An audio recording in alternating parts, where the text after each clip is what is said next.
ইসরায়েলের দম্ভ চূর্ণ করতে অবশেষে মাঠে নামল তুরস্ক। সিরিয়া সীমান্তে প্রবেশ করল এরদোয়ানের বিশাল সামরিক বহর।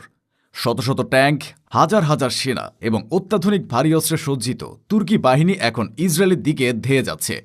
নেতানিয়াহুর ঘুম হারাম হয়ে গেছে। তেল আবিবের ওয়ার রুমে এখন শুধুই আতঙ্কের সাইরেন, কারণ তারা দেখেছে তুরস্কের এই বিশাল বাহিনী কোনো সাধারণ মহড়া দিতে আসেনি।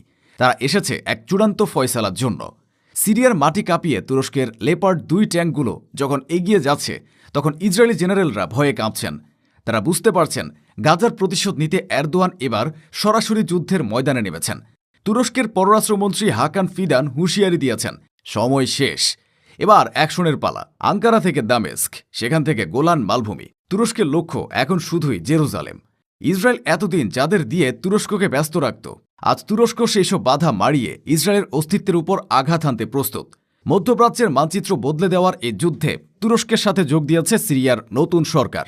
এটি আর কোনো ছায়াযুদ্ধ নয়, এটি এখন অস্তিত্বের লড়াই। কিন্তু প্রশ্ন হল, তুরস্ক কেন হঠাৎ করে সিরিয়ায় এত বিশাল সেনা সমাবেশ ঘটালো? এরদোয়ান ও সিরিয়ার নতুন শাসক জোলানির মধ্যে কি এমন গোপন চুক্তি হয়েছে যা জেনে নেতানিয়াহুর সরকার দিশেহারা? ইসরায়েল কেন কুর্দি মিলিশিয়া এসডিএফকে এত অস্ত্র ও অর্থ দিচ্ছে? তারা কি কুর্দিদের মানব ঢাল হিসেবে ব্যবহার করে তুরস্ককে সিরিয়ার দক্ষিণে ইসরায়েল সীমান্ত থেকে দূরে রাখতে চায়? তুরস্কের এই অভিযানের আসল লক্ষ্য কি শুধুই কুর্দিদের দমন করা, নাকি এটি গোলান মালভূমি দখলমুক্ত করার এক মাস্টার প্ল্যান? এটি কি আল আকসা মুক্ত করার চূড়ান্ত যুদ্ধের মহড়া? আমেরিকা ও ইসরায়েল কি পারবে তুরস্কের এই ঝড়ের সামনে তাদের সাজানো প্রক্সি বাহিনীকে টিকিয়ে রাখতে, নাকি সিরিয়া হবে জায়ান্টবাদী ষড়যন্ত্রের কবরস্থান? এই সব প্রশ্নের উত্তর জানতে এবং তুরস্কের এই মহাকাব্যিক অভিযানের আসল রহস্য জানতে ভিডিওটিতে একটি লাইক দিয়ে শেষ পর্যন্ত আমাদের সাথেই থাকুন। চলুন পর্দার আড়ালের সত্যটা জেনে নেওয়া যাক।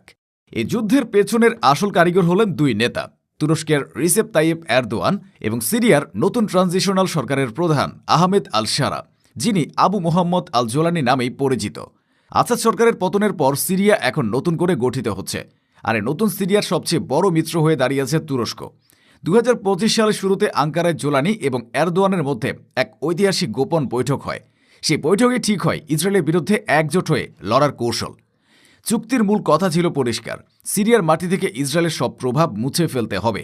জোলানি স্পষ্ট ভাষায় বলেছেন, সিরিয়া আর ইসরায়েলের নিরাপত্তার জন্য বাফার জোন হবে না। আমরা ইসরায়েলের সব পুতুল বাহিনীকে সিরিয়া থেকে বিতাড়িত করব। আর এই লক্ষ্যেই তুরস্ক সিরিয়াকে দিচ্ছে ড্রোন, সাজোয়া যান এবং আকাশ প্রতিরক্ষা ব্যবস্থা। তুরস্কের পাঠানো এই বিশাল বহর আসলে সিরিয়ার নতুন সেনাবাহিনীকে শক্তিশালী করার জন্য, যাতে তারা ইসরায়েলের মদতপুষ্ট মিলিশিয়াদের বিরুদ্ধে লড়তে পারে।